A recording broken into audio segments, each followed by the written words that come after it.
आयकर अधिनियम 1961 का स्थान लेने वाला आयकर विधेयक 2025 का उद्देश्य आम आदमी के लिए इनकम टैक्स कानूनों को आसान बनाना है। इस बिल में 536 धाराएं और 16 शेड्यूल हैं।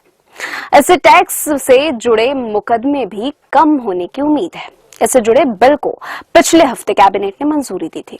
मौजूदा इनकम टैक्स एक्ट 1961 में अब तक 66 बजट के बाद कई बदलाव हो चुके हैं। इसके कई प्रावधान अब खत्म हो चुके हैं। नया कानून 1 अप्रैल 2026 से लागू होगा, जो 64 साल पुराने कानून की जगह लेगा। पुराने बिल में 298 धाराएं और 14 शेड्यूल थे। आइए जानते हैं नए इनकम टैक्स बिल से जुड़ी 10 खास बातें। आयकर विधेयक 2025 में सरल भाषा का उपयोग किया गया है, अनावश्यक प्रावधानों को हटा दिया गया है, छोटे वाक्यों का उपयोग किया गया है। विधेयक में कोई नया कर नहीं है।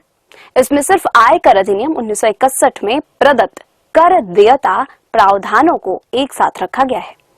इसमें मात्र 622 पृष्ठों में 536 धाराएं, 23 अध्याय और 16 अनुसूचियां हैं, जबकि 1961 के अधिनियम में 298 धाराएं, 23 अध्याय और 14 अनुसूचियां थीं।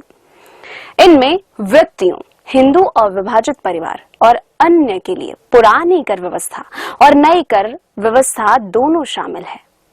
नए विधेयक में कर वर्ष का उपयोग किया गया है। इसमें पूर्व वर्ष और आकलन वर्ष जैसे जटिल शब्दों को हटा दिया गया है। स्पष्टीकरण या शर्त का उल्लेख नहीं किया गया है। इसके बजाय तालिकाओं और सूत्रों का उपयोग किया गया है। विधेयक में करदाता चार्टर शामिल किया गया है, जो करदाताओं के अधिकारों को और दायित्वों को बताएगा। विधेयक में बाजार से जुड़े डिबेंचर के मामले में पूंजीगत लाभ की गणना के लिए विशेष प्रावधान किया गया है। नियमों को सरल बनाने के मकसद से कुल आय का हिस्सा न बनने वाली आय को अनुसूचियों में स्थानांतरित कर दिया गया है।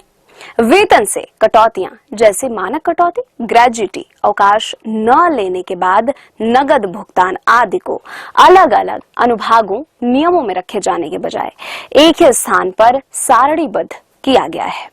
इसमें पनिशमेंट प्रोविजन ये है कि नए इनकम टैक्स बिल में टैक्स चोरी पर 200% जुर्माने का प्रावधान है। इसमें 50 लाख से ज्यादा टैक्स चोरी पर जेल की सजा का भी प्रावधान है। 6 माह की देरी पर कंपनियों को 5 लाख और पर्सनल इनकम टैक्स पेयर्स पर 5 लाख का जुर्माना लगेगा। साथ ही आपराधिक प्रकरण भी दर्ज होगा। 2 लाख से ज्यादा नगद लेन देन पर 100% पेनल्टी लगेगी।